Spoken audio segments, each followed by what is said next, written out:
Hello नमस्कार साथियों, स्वागत है आप सभी का। पेट की परीक्षा को ध्यान में रखते हुए हम लोग जो पेट की सीरीज चला रहे हैं स्टैटिक जीके के लिए, पेट परीक्षा को ध्यान में रखते हुए, तो उसी क्रम में ये आपको तीसरी वीडियो स्टैटिक जीके की मिलने वाली है। काफी सिलेक्टेड बहुत ही महत्वपूर्ण प्रश्नों की सीरीज है, तो प्लीज आप परीक्षा से पहले जरूर एक बार देख लेना। सामान्य जानकारी यानी स्टैटिक जीके के यहाँ पे प्रश्न होंगे। बाकी करंट अफेयर के लिए भी मैं वीडियो पर डे डाल रहा हूँ और बहुत ही सिलेक्टेड क्वेश्चन है, और करंट अफेयर के लिए मैंने नोट्स भी बनाई है। तो आज ही मैं आपको उस नोट्स को भी प्रोवाइड करने वाला हूं, जिसमें बहुत ही सिलेक्टेड क्वेश्चन आपको पेट की परीक्षा के लिए मिल जाएंगे। तो चलिए करते हैं आज की वीडियो को स्टार्ट। पहला क्वेश्चन अब तक आप लोगों ने पढ़ लिया होगा। पहला क्वेश्चन लिखा हुआ है 101 नंबर, भारत के सांस्कृतिक इतिहास के संदर्भ में पंचायतन, आपको बताना है पंचायतन। ओके, तो बताना है कि पंचायतन पंचायतन शब्द किसे निर्दिष्ट करता है, मतलब पंचायतन शब्द का क्या मतलब है। दिए गए ऑप्शन में से आपको बताना है पंचायतन का क्या मतलब है, देखेंगे और बताएंगे इसका सही जवाब क्या होना चाहिए। ग्राम के ज्येष्ठ जनों की सभा, या धार्मिक संप्रदाय, या मंदिर रचना शैली, या प्रशासनिक अधिकारी। तो इसका सही जवाब हो जाएगा ऑप्शन नंबर सी, मंदिर रचना शैली हो जाएगी। जो पंचायतन है एक प्रकार की क्या है, स्थापत्य कला की, एक कह सकते हो एक प्रकार की है रचना शैली है, मंदिर रचना की शैली है। पंचायतन एक प्रकार की स्थापत्य का प्रकार है। और अगर हम लोग बात स्थापत्य की करें तो इस चीज का भी थोड़ा सा आपको ख्याल रखना है कि भारत में जो 3 प्रकार की स्थापत्य कला शैली जो है प्रसिद्ध है। अगर इंडिया के मैप की हम लोग बात करें, मान लीजिए कि हम मैप यहाँ पे बना दे रहे हैं, ऐसे बना दे रहे हैं, ठीक है। तो ये सोच लीजिए कि ऐसे मैप बना हुआ है इंडिया का, तो ऊपर का जो क्षेत्र हो जाएगा यहाँ पे जो है नागर शैली प्रसिद्ध है, नागर। थोड़ा सा इसको ध्यान रखेंगे, नागर। और जो बीच वाला से बीच में बेसर है, ऐसे भी याद कर सकते हो, बीच में बेसर है, और जो नीचे हो जाएगा वहां पे द्रविड़ हो जाएगा, द्रविड़, ठीक है। तो इन चीज को आपको ध्यान रखना है कि अगर भारत के संदर्भ में हम लोग बात करेंगे तो ऊपर नागर है, बीच में बेसर होती है, और लास्ट में नीचे क्या होती है, द्रविड़ शैली होती है। ये स्थापत्य की 3 शैलियां हैं, मंदिर निर्माण की, भवन निर्माण की 3 शैलियां हैं जो कि पूछी जाती हैं, थोड़ा सा इनको ध्यान में रखना है। ओके, तो पंचायतन क्या है, मंदिर रचना की एक शैली है, ध्यान रखना। यहाँ पे ग्राम पंचायत पंचायत मत कर देना, ठीक है, कोई ऑप्शन नहीं होगा, मंदिर रचना की एक शैली। अगले क्वेश्चन पे चलते हैं। अगला क्वेश्चन लिखा है, अंतरिक्ष विज्ञान पर अनुसंधान और विकास का श्रेय जाता है, आपको बताना है अंतरिक्ष विज्ञान, अंतरिक्ष विज्ञान पर अनुसंधान और विकास का श्रेय जाता है, किसको जाता है। तो इसका सही जवाब हो जाएगा विक्रम साराभाई हो जाएंगे, वी साराभाई यानी विक्रम साराभाई हो जाएंगे। और विक्रम साराभाई इसरो के पहले अध्यक्ष थे, इस चीज का भी ध्यान रखना है, इसरो के पहले अध्यक्ष। और इसरो की स्थापना की बात करें तो 15 अगस्त 1969 को इसरो की स्थापना होती है। इंडियन स्पेस रिसर्च ऑर्गेनाइजेशन, इसका मुख्यालय बेंगलुरु में हो जाएगा। मुख्यालय कहाँ पे हो जाएगा, बेंगलुरु में हो जाएगा, ये चीज ध्यान रखनी है। और सीवी रमन के बारे में आपको ध्यान रखना है कि फिजिक्स के क्षेत्र में इनको 1930 में नोबेल प्राइज मिला था, सीवी रमन को। ये चीज इनका सन याद रखना, 1930 में सीवी रमन को। और एस जेड कासिम जो है, अंटार्कटिका में जो भारतीय वैज्ञानिकों का दल गया था उसका नेतृत्व कौन कर रहा था, तो एस जेड कासिम हो जाएंगे। इनका इस तरह से आपको ध्यान रखना है, ठीक है। तो अंतरिक्ष विज्ञान पर अनुसंधान और विकास का श्रेय किसे जाता है, विक्रम साराभाई को जाता है। अगले क्वेश्चन पे चलेंगे। नेक्स्ट, किस सुल्तान के काल में खालसा भूमि अधिक पैमाने पर विकसित हुई थी। तो ये क्वेश्चन देखेंगे, खालसा भूमि क्या होती है। खालसा भूमि आपको बताना है कि किस सुल्तान के समय में विकसित की गई थी, कौन सा मुस्लिम शासक था जिसके समय में खालसा भूमि विकसित हुई थी। तो खालसा भूमि एक प्रकार से आप कह सकते हो कि ऐसी भूमि थी जिस पर टैक्स लिया जाता था, है ना, जिस पर टैक्स लिया था, और टैक्स भी काफी ज्यादा लिया जाता था, एक तरह से 50% तक का टैक्स यहाँ पे वसूला जाता था। तो खालसा भूमि किसने विकसित किया था, तो जितनी भूमि पर टैक्स लिया जाता था वो पूरी भूमि क्या कहलाती थी, खालसा भूमि। तो ये बताना है कि अधिक पैमाने पर, मतलब खूब ज्यादा टैक्स लिया गया था, ज्यादा जमीन पर टैक्स लिया गया था, अधिक एरिया पर, कहने का मतलब ज्यादा जमीन का मतलब है जो अधिक एरिया, जो क्षेत्रफल है, काफी क्षेत्रफल पे ये वाला टैक्स लगा दिया गया था। तो ये अलाउद्दीन खिलजी हो जाएंगे। और अलाउद्दीन खिलजी के बारे में आपको ध्यान रखना है, इन्होंने घरी कर और चरी कर लगाया था ना, चरी, चरी की मैं बात कर रहा हूँ, चरी जो दूध देने वाले पशु होते थे उनके ऊपर चरी कर, और जो घर होता था होम टैक्स की अगर बात करें तो उस पर घरी कर लगाया था, घरी कर। तो घरी कर और चरी कर नाम के 2 नए टैक्स इन्होंने स्टार्ट किए थे, अलाउद्दीन खिलजी, इनको ध्यान रखना। और फिरोज शाह तुगलक के बारे में अगर आपको बताऊं तो इन्होंने जो है दीवाने बंदगान की स्थापना की थी, ब्राह्मणों पर जजिया कर लगाया था, और जो जौनपुर जिसको भारत का सिराज बोलते हैं उसकी स्थापना इन्होंने की थी। गयासुद्दीन बलबन की अगर बात करें तो इन तुर्के चहलिगान जो कि 40 सरदारों का समूह था जिसे इल्तुतमिश ने स्टार्ट किया था, उसको समाप्त करवा दिया था इन्होंने। और साथ ही साथ इनसे पूछा जाता है कि लौह और रक्त की नीति किसने चलाई थी, तो बलबन ने चलाई थी। और सिजदा और पाबोस की जो रीतियां थी, मतलब इनको नमस्कार किया जाए, जब दरबार में आते थे तो इनको पैरों पर घुटनों पर आकर नमस्कार किया जाए, उसके लिए सिजदा और पाबोस नाम की जो रीतियां हैं वो कौन चलवाई थी, गयासुद्दीन बलबन ने चलवाया था। इनके बारे में इतना ध्यान रखना।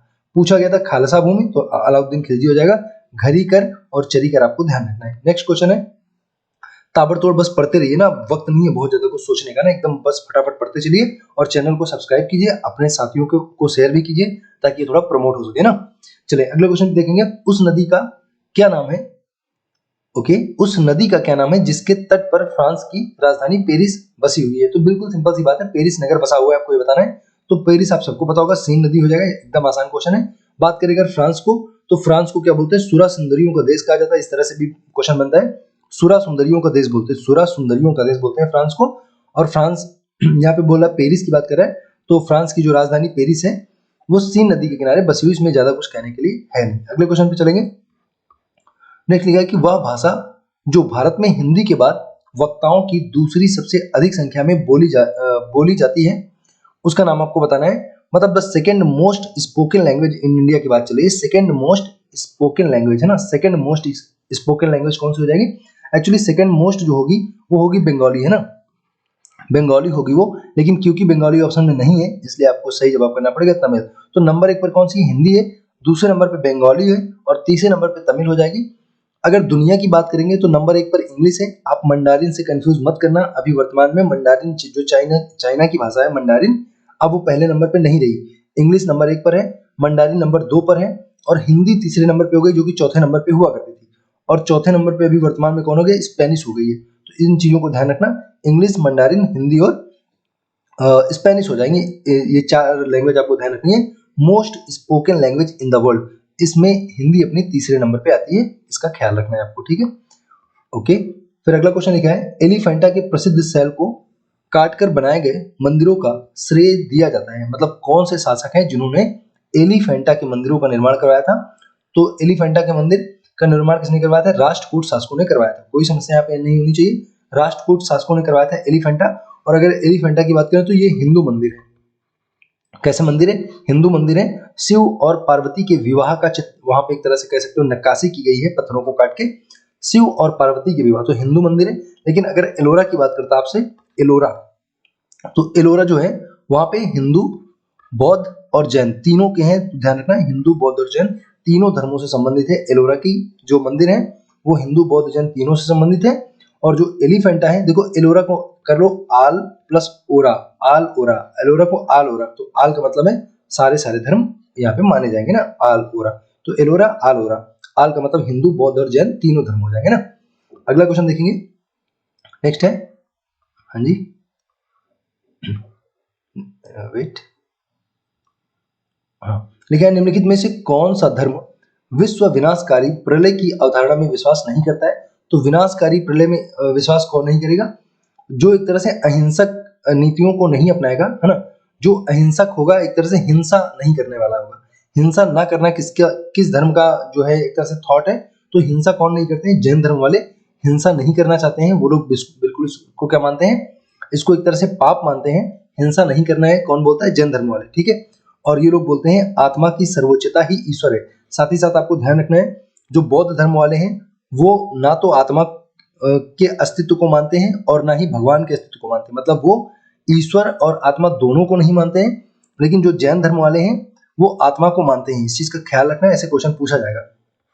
आत्मा को मानते हैं कौन? जैन धर्म वाले, ओके, तो ये ध्यान रखना। और जैन धर्म के जो 24वें तीर्थंकर को पूछे जाते हैं उनका नाम क्या है? महावीर स्वामी।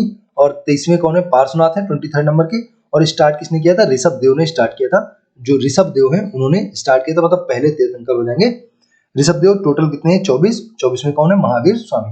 बौद्ध धर्म के बारे में आप सब जानते हो, कोई समस्या है नहीं ना। तो बौद्ध धर्म से आपको ध्यान रखना है, ये आत्मा और ईश्वर दोनों को नहीं मानते हैं।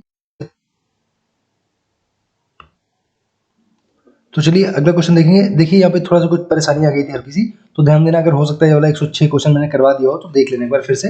मैं बोल दे रहा हूँ फिर से, हो सकता है कि पता नहीं मैंने करवाया कि नहीं, क्योंकि रिकॉर्डिंग थोड़ी पॉज हो गई थी। तो देखेंगे, एलिफेंटा के प्रसिद्ध शैल, अगर हो गया हो तो आप इसको स्किप करके आगे अगले क्वेश्चन पे आ सकते हैं। एलिफेंटा के प्रसिद्ध शैल को काटकर बनाए गए मंदिरों का श्रेय किसको जाता है? तो आपको ये बताना कि एलिफेंटा के मंदिर कौन बनवाया था। तो इसका आंसर हो जाएगा राष्ट्रकूट, है ना, एलिफेंटा के राष्ट्रकूट हो जाएगा। और ये जो है हिंदू धर्म से संबंधित मंदिर हो जाएंगे। शिव और पार्वती के विवाह जो है यहाँ पे एक तरह से चित्रों के माध्यम से, उन पत्थरों को माध्यम से दिखाया गया, काट काट के वहां पे बनाए गए शिव और पार्वती के विवाह को अंकित किया गया है। राष्ट्रकूट हो जाएंगे एलिफेंटा और ओके, तो इसको थोड़ा सा ध्यान रखना है। हिंदू की बात करें और अगर एलोरा की बात करेंगे, एलोरा, तो एलोरा जो हो जाएगा हिंदू, बौद्ध और जैन तीनों से संबंधित हो जाएगा। ये बात कर लिए थे हम लोग, तो वीडियो पॉज हो गई थी इसलिए थोड़ा पता नहीं चल पाया था। अगला देखेंगे, अगला क्वेश्चन लिखा है, हाँ जी नेक्स्ट लिखा हुआ है, निम्नलिखित में से कौन सा धर्म विश्व विनाशकारी प्रलय की अवधारणा में विश्वास नहीं करता। ये क्वेश्चन भी मैं करवा चुका था लेकिन शायद वीडियो पॉज हो गई थी, तो देखते हैं एक बार फिर से। हो गया हो तो आप बढ़ा लेना, ना हुआ हो तो फिर से सुनते हैं। विश्व विनाशकारी प्रलय की अवधारणा में विश्वास नहीं करता है, तो इसका सही जवाब आपका जैन धर्म हो जाएगा। ये लोग अहिंसक रहना चाहते हैं, हिंसा में विश्वास नहीं करते हैं जैन धर्म वाले। और ये लोग जो जैन धर्म वाले हैं वो आत्मा में विश्वास करते हैं लेकिन ईश्वर में विश्वास नहीं करते हैं, है ना। लेकिन बौद्ध धर्म वाले ना तो आत्मा में विश्वास करते हैं ना ही ईश्वर में विश्वास रखते हैं। ये चीज आपको ध्यान रखनी है। जैन धर्म वाले आत्मा में विश्वास रखते हैं और बौद्ध वाले आत्मा और ईश्वर दोनों में विश्वास नहीं रखते हैं, ठीक है। अगला क्वेश्चन देखेंगे, क्षेत्रफल के अनुसार निम्नलिखित राज्यों का सही अवरोही क्रम क्या होगा, ये बताना है आपको। तो चले देखें, क्षेत्रफल के अनुसार निम्नलिखित राज्यों का सही क्रम आपको बताना है, क्या हो जाएगा। तो दिए गए ऑप्शन में से अगर क्षेत्रफल की वैसे हम लोग बात करें तो आप सभी जानते हो नंबर 1 पर कौन सा होता है, राजस्थान होता है। क्षेत्रफल में सबसे ऊपर कौन हो जाएगा, राजस्थान हो जाएगा। राजस्थान के बाद क्या हो जाएगा आपको बताना है, तो यहाँ पे हो जाएगा राजस्थान। उसके बाद कौन सा हो जाएगा, एमपी हो जाएगा, मध्य प्रदेश, फिर महाराष्ट्र हो जाएगा और महाराष्ट्र के बाद यूपी अपना चौथे नंबर पे आता है। इसको थोड़ा ध्यान रखना, 4th स्पॉट पे है, यूपी चौथे नंबर पे हो जाएगा, राजस्थान एमपी हो जाएगा और उसको दूसरे पे एमपी, देखो 2 अक्षर का नाम है एमपी, कंफ्यूज मत होना, एमपी दूसरे पे है तो 2 नंबर का हो जाएगा। महाराष्ट्र हो गया और अपना यूपी जो है वो चौथे नंबर पे आएगा। फिर यहाँ पे पूछ रहा था आपको क्रम लगाने के लिए, तो इतने से आप थोड़ा सा यहाँ पे हिंट्स पा सकते हैं। और अगर इसके यूपी के बाद पूछेगा तो आंध्र प्रदेश हो जाएगा, इसको भी आप समझ लेना, है ना। तो अब आपको बताना है कौन सा सही हो जाएगा, तो इसका सही जवाब ऑप्शन नंबर डी हो जाएगा।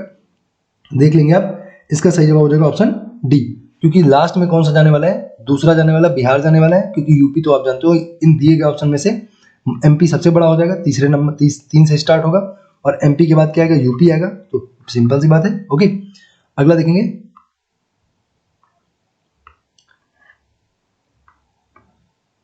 हाँ जी नेक्स्ट क्वेश्चन पे चलते हैं। कह रहे चावल के कटोरे के क्षेत्र के का नाम आपको बताना है। चावल के कटोरे के क्षेत्र का नाम बताना, मतलब चावल के कटोरा के क्षेत्र की तरीके से कौन सा क्षेत्र जाना जाता है, ये आपको बताना है।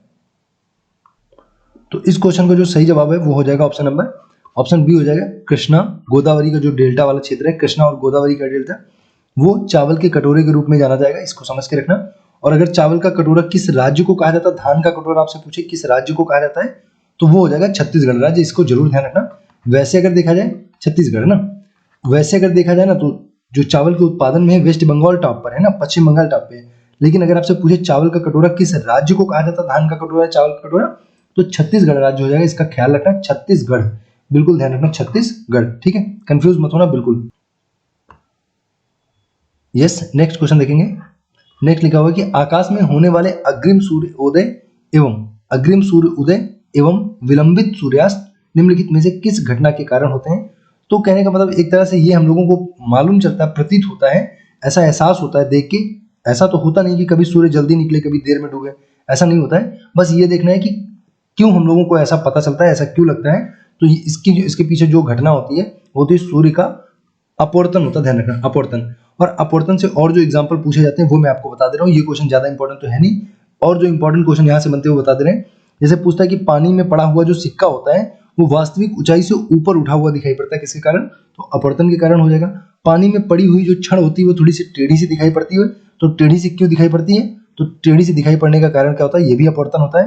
कहते हैं जो तारे टिमटिमाते हैं, तारे स्टार जो चमकते हैं टिमटिमाते हैं, उसका कारण क्या है, उसका कारण भी अपवर्तन है। तो इन सारे चीजों को आपको ध्यान रखना है, सारे एग्जाम्पल। चलते हैं और देखते हैं यहाँ पे कुछ जानकारी हो इस वाले क्वेश्चन में। तो ओके, तो इसी क्वेश्चन को जो ऑप्शन सी लिखा हुआ है तो उसका तो सही जवाब अपवर्तन हो गया, आप समझ गए ना। लेकिन अगर प्रकाश के प्रकीर्णन की बात करेंगे तो इसको आपको थोड़ा सा ध्यान रखना है। प्रकाश का प्रकीर्णन जो है आपसे पूछता है कि जो आकाश का रंग नीला दिखाई पड़ता है ना, आकाश का रंग नीला दिखाई पड़ता है किसके कारण, तो प्रकाश के प्रकीर्णन के कारण दिखाई पड़ता है। और अगर आपसे ये पूछे कि बताइए जो है जो दोपहर के समय आकाश जो व्हाइट दिखाई पड़ता है, श्वेत दिखाई पड़ता है ना, श्वेत, तो वो उसका भी कारण प्रकाश का प्रकीर्णन हो जाएगा, ठीक है। और अगर यहाँ पे हम लोग बात करें सबसे ज्यादा प्रकीर्णन किस रंग का होता है, तो आप सबको पता होगा बैगनी रंग का होता है। बैगनी रंग का फैलाव या प्रकीर्णन सबसे ज्यादा होता है। और जो रेड होता है, लाल रंग होता है, रेड जो होता है ना, उसका सबसे कम होता है, ये आप जानते हो। और लाल रंग की जो तरंग दैर्ध्य होती है वो सबसे ज्यादा होती है, बैगनी रंग की तरंग दैर्ध्य सबसे कम होती है। इन सारी बातों को ध्यान रखना, बहुत बेसिक बातें हैं। अच्छा, अब ऑप्शन नंबर डी जो लिखा पूर्ण आंतरिक परावर्तन, यहाँ से क्वेश्चन पूछता है कि हीरे का चमकना किसके कारण होता है? पूर्ण आंतरिक परावर्तन के कारण। टूटा हुआ शीशा क्यों चमकता है? पूर्ण आंतरिक परावर्तन के कारण। जो प्रकाश तंतु होता है मतलब ऑप्टिकल फाइबर होता है वो क्यों चमकता है? पूर्ण आंतरिक परावर्तन के कारण। ऑप्टिकल फाइबर का चमकना, हीरे का चमकना, शीशे का चमकना, है ना। और उसके साथ साथ आपको ध्यान रखना है मृग मरीचिका जो बनती है, मृग मरीचिका, है ना, मृग मरीचिका। मृग मरीचिका क्या होती है? जब गर्मियों के समय में आप रोड पर कभी हाईवे वगैरह पे रोड पे देखते हो तो दूर जब देखते हो तो लगता है कि पानी भरा हुआ है, ऐसी दिखती है आपको। गर्मी में रोड लगता है पानी भरा हुआ है, लेकिन वैसे ही पानी वहां पे भरा नहीं होता। तो वो जो घटना होती है रेगिस्तान में हिरणों को कैसा कहते हैं, जो मृग होते हैं उनको भी इसी तरह से कंफ्यूजन होता है, उसे मृग मरीचिका कहते हैं। उसका भी कारण क्या होता है? पूर्ण आंतरिक परावर्तन होता है मृग मरीचिका का कारण। तो ये सारे पूछे जाने वाले एग्जाम्पल है, मैंने आपको बताए हैं। अगला क्वेश्चन देखेंगे। अगला क्या है? छोटा नागपुर का पठार। बताना है छोटा नागपुर का पठार कैसा है, उसका मतलब आपको बताना है, एक तरह से जियोग्राफिकल स्ट्रक्चर बताना है कैसा है। तो एक गर्त प्रकार का छोटा नागपुर का पठार। और जो छोटा नागपुर का पठार है ये खनिजों का समृद्ध क्षेत्र है, आपको ध्यान रखना है, खनिजों का समृद्ध क्षेत्र, इसीलिए इसको भारत का रूर कहा जाता है। भारत का रूर, रूर जो है जर्मनी का एक प्रसिद्ध क्षेत्र है ना, जर्मनी का। तो आपको ध्यान रखना है। और जर्मनी में ब्लैक फॉरेस्ट होते हैं, ये भी ध्यान रखना। तो छोटा नागपुर का पठार जो है वो एक गर्त है। उसका अगर हम लोग बात करें कि जियोग्राफिकल स्ट्रक्चर कैसा है, एक गर्त टाइप का है। और ये किसके अंतर्गत आएगा? तो आप अगर मैप देखो इंडिया का तो यहाँ पे आप देखेंगे जो है आपका हो जाएगा ओडिशा, और उसके बाद यहाँ पे बिहार और वेस्ट बंगाल, इन तीनों का जो सम्मिलित क्षेत्र है उसको क्या बोलते हैं? उसको छोटा नागपुर का पठार कहा जाता है। इस बात को थोड़ा सा ध्यान रखना, इसे भारत का रूर कहा जाता है। ये इंपॉर्टेंट बात है, समझना, इसको समझना ना। अगला देखेंगे, निम्नलिखित में से किसने महात्मा गांधी को आदेशित किया था, मतलब किसने ऑर्डर दिया था महात्मा गांधी को आदेशित किया था कि वह भारत में प्रथम वर्ष खुले कान और पर मुंह बंद करके रखेंगे? आपको ये बताना है, व्यतीत करेंगे। पहली बात तो आपको ये पता होना चाहिए कि 9 जनवरी, है ना, 9 जनवरी 1915 को गांधी जी अफ्रीका से वापस आते हैं। कितने वर्ष के बाद? 21 वर्ष के बाद अफ्रीका से वापस आते हैं। और अफ्रीका में गांधी जी ने एक पुस्तक लिखी थी, इंडियन ओपिनियन। आप ध्यान रखना, इंडियन ओपिनियन अफ्रीका में लिखी थी, इंग्लिश भाषा में ना। ओके, तो 9 जनवरी, इसलिए 9 जनवरी को प्रवासी दिवस मनाते हैं, भारतीय प्रवासी दिवस। 9 जनवरी 1915 को 21 वर्ष के बाद गांधी बाबा वापस आते हैं।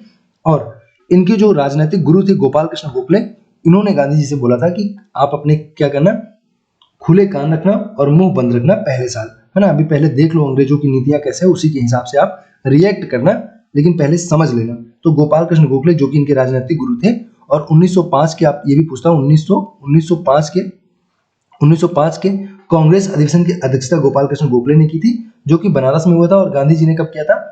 गांधी जी ने किया था 1924 में किया था ना, 1924 के बेलग्राम कर्नाटक में गांधी जी ने किया था कांग्रेस की अध्यक्षता एकमात्र बार। और ये गोपाल कृष्ण गोखले जो कि इनके राजनीतिक गुरु हैं गांधी जी के, 1905 में बनारस में कांग्रेस की अध्यक्षता करते हैं। और 1905 में बंगाल विभाजन लॉर्ड कर्जन के समय में होता है, आप सबको पता, कोई समस्या नहीं ना। बाल गंगाधर तिलक की अगर बात करें तो गणपति उत्सव इन्होंने स्टार्ट किया था, इनको लोकमान्य के नाम से हम लोग जानते हैं। और इनकी एक पुस्तक है गीता रहस्य। बाल गंगाधर तिलक की पुस्तक क्या है? जो कि मांडले जेल में इन्होंने लिखी थी, गीता रहस्य बाल गंगाधर तिलक की पुस्तक हो जाएगी। ये चीजें आपको ध्यान रखनी है, ठीक है। अगले क्वेश्चन पे आते हैं, और यहाँ से थोड़ा सा और ध्यान रख लेंगे। बाल गंगाधर तिलक को अंग्रेज लोग बोलते थे भारतीय अशांति का जनक कहते थे, भारतीय अशांति का जनक बाल गंगाधर तिलक को कहा जाता था अंग्रेजों के द्वारा, इसको भी थोड़ा ध्यान रखना। बाकी दादा भाई नौरोजी के बारे में मैंने आपको 50 बार बताया, तो इसलिए आज यहाँ पे नहीं बताएंगे। Poverty and un British rule in India इनकी पुस्तक है ना, और बहुत बार मैंने इनके बारे में बताया, इसलिए आज इनके बारे में नहीं बता रहे। तो इसका सही जवाब हो जाएगा गोपाल कृष्ण गोखले, गांधी जी के राजनीतिक गुरु, है ना। अगले क्वेश्चन पे चलते हैं।